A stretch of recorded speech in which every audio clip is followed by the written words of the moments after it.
Now, our next guest has been using NI products and systems for a long time, for a couple of decades, and he's here to share how he's using a new as-a-service offering from NI to increase the uptime of some very, very important test systems. Please welcome from Stryker Corporation, Michael Trumm.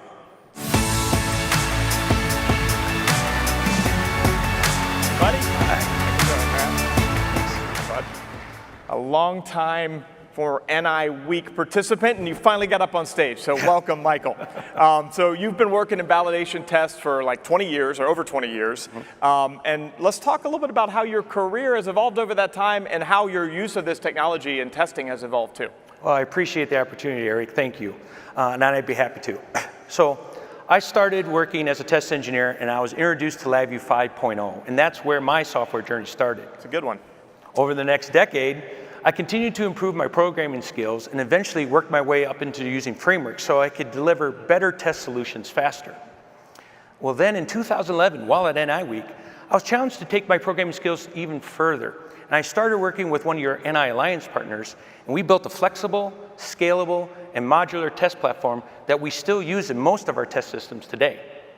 Now, as the platform grew and our standardization efforts spread, I started working with other LabVIEW enthusiasts from across the company, and together, we established an enterprise agreement with NI.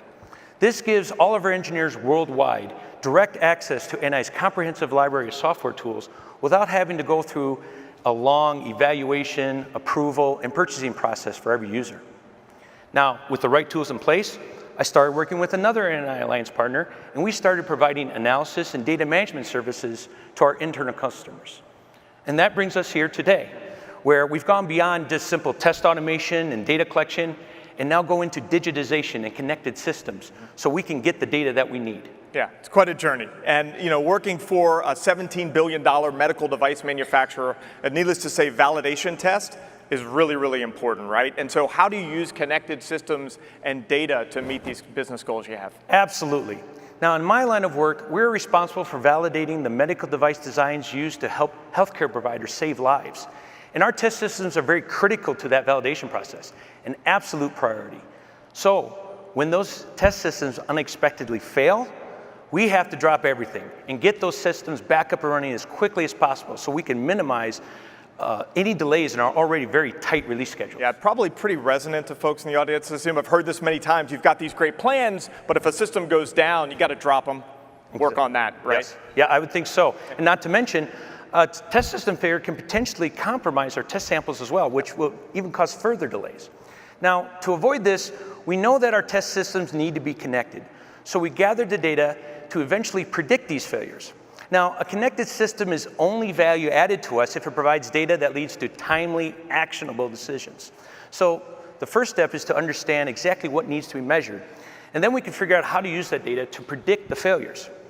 In our case, with complex medical device test systems, we want to measure and use the data from critical points of operation so we can predict when the test system needs maintenance before it breaks down. Now, there are solutions out there that can predict failures on some very targeted equipment, but there really hasn't been any universal solution for monitoring and predicting test system failures for all of our test systems. Yeah, absolutely. There's plenty of solutions for like large industrial assets, for example, for predictive maintenance, but test systems are usually more complex, and they're just as mission critical. So obviously we noticed that, and we've been working to address that gap. And today we're really excited to announce ActiveUptime, which is a new maintenance as a service solution for monitoring and predictive maintenance of test assets. So ActiveUptime combines software, hardware, and service into a single solution to help improve your equipment's uptime. It includes proactive monitoring of system health, an assigned support contact, and a path towards predictive maintenance using machine learning to prevent future failures. Now, Michael, you've been a lead user on ActiveUptime, so tell us how it's improving the uptime of your systems. Well, sure thing. With ActiveUptime, we can monitor a test system's vital signs, and that helps us to understand the overall health and state of our test systems. It gives us the visibility we need to monitor the critical failure points, as well as other factors that can potentially impact the test system, such as temperature or humidity. Using ActiveUptime, we can gather all this information together and serve it up in a dashboard. Over time, we can then be able to predict and address these failures before they become a problem by collecting all the different factors together at the times of failure. We can then train our models to see what an approaching failure will look like. And when we can predict, we can prevent. I believe this technology has the potential to all but eliminate the exception factor in our workflows. By that I mean, it can help remove the chaos and disruption that an unexpected test system failure can cause. ActiveUptime gives us the ability to proactively address issues by adjusting and planning for maintenance around our test schedules before they cause expensive delays.